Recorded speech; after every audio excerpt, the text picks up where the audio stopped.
Good morning students, सुप्रभात बच्चों। Welcome to the Hindi online lecture of standard 7th। कक्षा 7वीं के विद्यार्थियों का फिर से एक बार ऑनलाइन लेक्चर में स्वागत है। बच्चों, लास्ट लेक्चर में हमने मुख्य प्रश्न उत्तरों की रिवीजन शुरुआत की है। निम्नलिखित प्रश्नों के उत्तर एक वाक्य में लिखिए। रिक्त स्थानों की पूर्ति कीजिए। किसने किससे कहा है, इन प्रश्नों का रिवीजन किया। तो छात्रों, आज के हिंदी ऑनलाइन लेक्चर में भी हम और भी मुख्य प्रश्नोत्तरों की तरफ पढ़ने वाले हैं। So students, all of you remove your Hindi text book and notebook also. तो छात्रों, चलिए पढ़ते हैं सबसे पहले प्रश्न की तरफ। अब पहला प्रश्न कुछ इस प्रकार है कि निम्नलिखित विधान सत्य या असत्य लिखिए। निम्नलिखित अर्थात नीचे लिखे हुए। अब नीचे कुछ सेंटेंस लिखे हुए हैं, विधान लिखे हुए हैं। वह सत्य है या असत्य, यह लिखना है। राइट, ट्रू और फॉल्स। सबसे पहला विधान है, रात रानी ने बच्चों को डांटा। चिल्ड्रंस, यह जो विधान है वह चंदा मामा की जय इस पाठ का है। इसका उत्तर हमने असत्य यानी फॉल्स लिखा। दूसरा विधान, सुनील बड़ों को जवाब नहीं देता। यह भी विधान यानी सेंटेंस चंदा मामा की जय इसी पाठ का है। इस विधान का उत्तर हमने सत्य लिखा। तीसरा, बच्चों को माफ़ कर दिया जाता है। यह भी विधान चंदा मामा की जय इसी पाठ का है। आप सभी जानते हैं बच्चों कि जब सभी बच्चे प्रतिज्ञा करते हैं कि आगे से वो कोई शैतानी या फिर शरारत नहीं करेंगे, तब सभी बच्चों को माफ़ किया जाता है। इसलिए इसका उत्तर सत्य लिखा। चौथा विधान, गांव में हवेली में भूत होने की अफवाहें फैलाई गई थी। यह जो वाक्य है, विधान है, वह रहस्य इस पाठ का है, जहाँ पर हमने अध्ययन किया कि गांव में हवेली जो थी वहाँ पर भूतों का डेरा है, निवास है, ऐसी अफवाह फैल चुकी थी। इसलिए हमने इस विधान का उत्तर सत्य लिखा। पांचवा विधान, गर्मी की छुट्टियां बिताने के लिए आर्यन बुआ जी के घर आया था।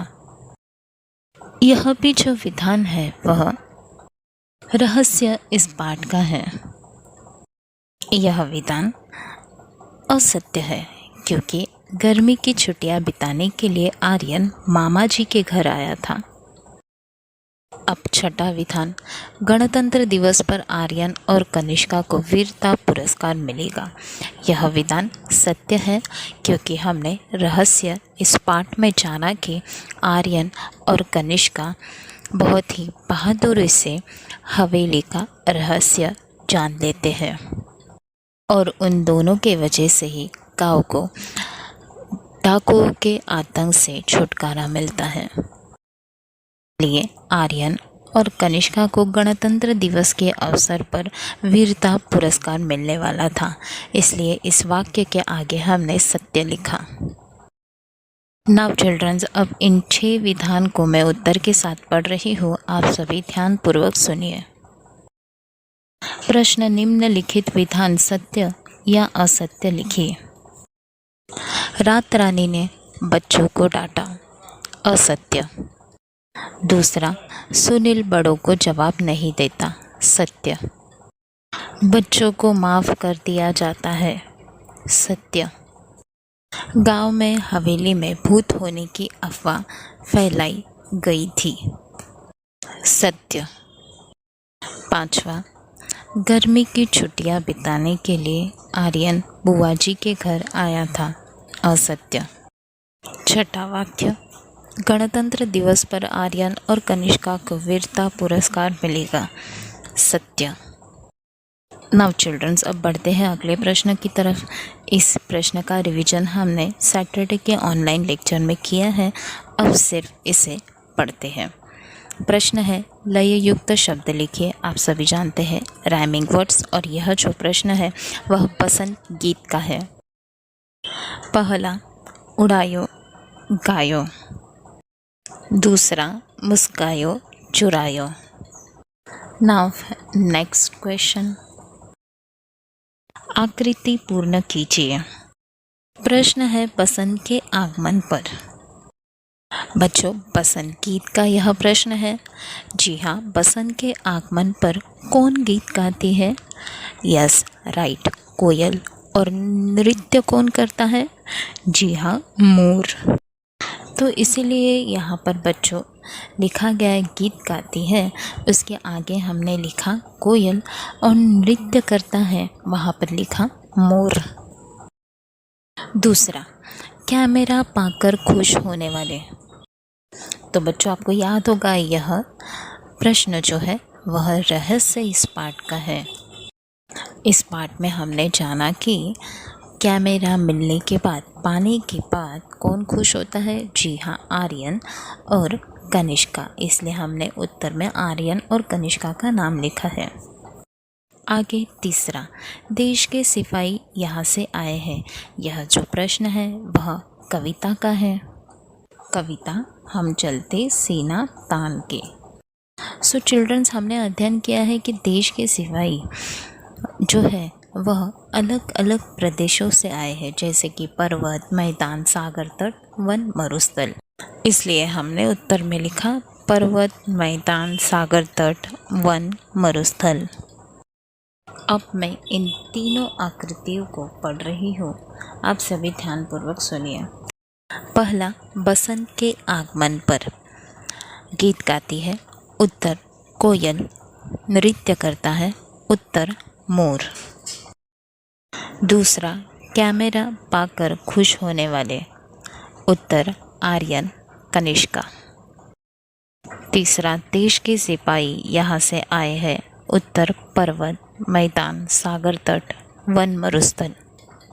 अब बढ़ते हैं आगे। आकृति पूर्ण कीजिए। इसी मुख्य प्रश्न का उपप्रश्न है यह सिपाहियों की अलग अलग बातें।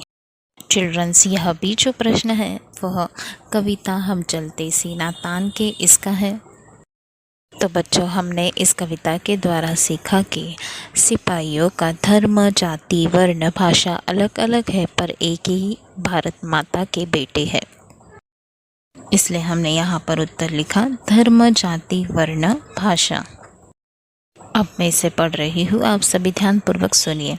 सिपाहियों की अलग अलग बातें।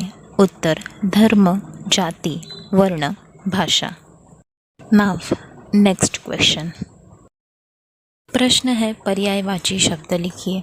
आप सभी को पता है बच्चों कि जिन शब्दों का उच्चारण अलग होता है पर अर्थ समान एक जैसा होता है उन्हें पर्यायवाची शब्द कहा जाता है। तो सबसे पहला शब्द है इंतज़ार, जिसका पर्यायवाची शब्द है प्रतीक्षा। दूसरा शब्द वर्दी, जिसका पर्यायवाची शब्द है पोशाक। रात, इस शब्द का पर्यायवाची शब्द निशा। युद्ध, इस शब्द का पर्यायवाची शब्द है समर। कुसुम, इस शब्द के पर्यायवाची शब्द है फूल, पुष्प। फिर यहाँ पर शब्द लिखा गया है शीश, जिसका पर्यायवाची शब्द है सिर। मधुप, इस शब्द का पर्यायवाची शब्द है भ्रमर, भौरा। डेरा, इस शब्द का पर्यायवाची शब्द निवास और ठिकाना यह भी है।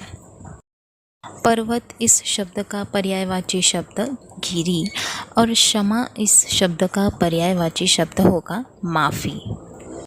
नाउ चिल्ड्रंस, इन पर्यायवाची शब्दों को मैं पढ़ रही हूँ, आप सभी ध्यानपूर्वक सुनिए, मेरे साथ इन्हीं शब्दों को दोहराइए।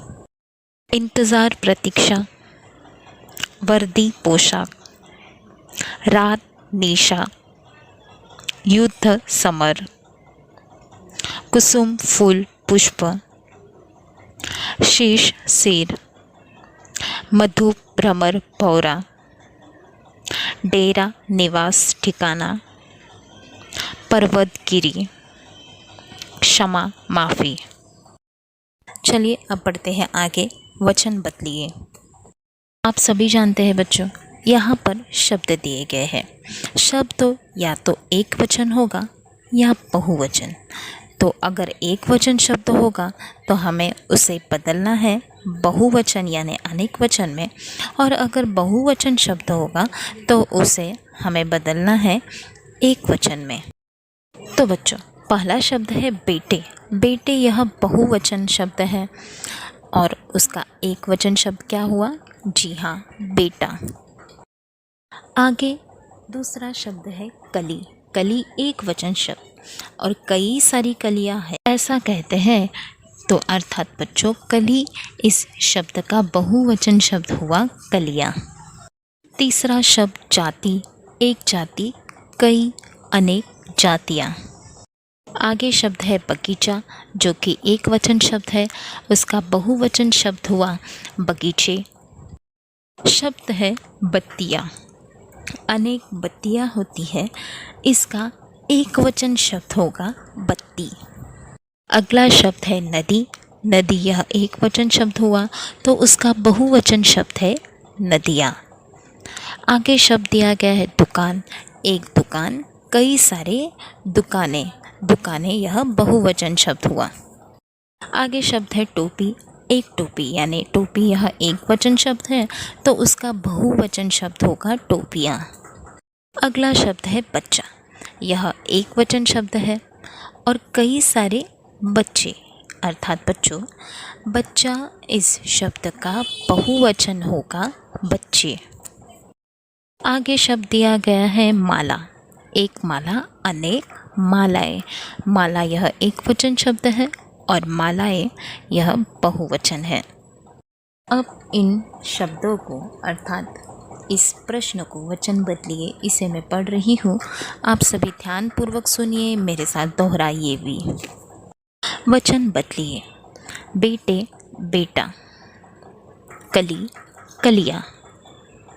जाति, जातियाँ। बगीचा, बगीचे।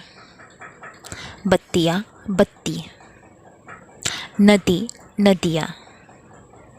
दुकान, दुकानें। टोपी, टोपियाँ। बच्चा, बच्चे। माला, मालाएं। तो छात्रों, अभी तक हमने निम्नलिखित विधान सत्य या असत्य लिखिए, लययुक्त शब्द लिखिए, आकृति पूर्ण कीजिए, पर्यायवाची शब्द लिखिए, वचन बदलिए, इनका रिवीजन किया है। अब पढ़ते हैं आगे और दो प्रश्न हैं। मुख्य प्रश्न, विलोम शब्द लिखिए और लिंग बदलिए। उन दो मुख्य प्रश्नों में से सबसे पहले पढ़ते हैं हम विलोम शब्द लिखिए इस प्रश्न की तरफ। विलोम अर्थात अपोजिट।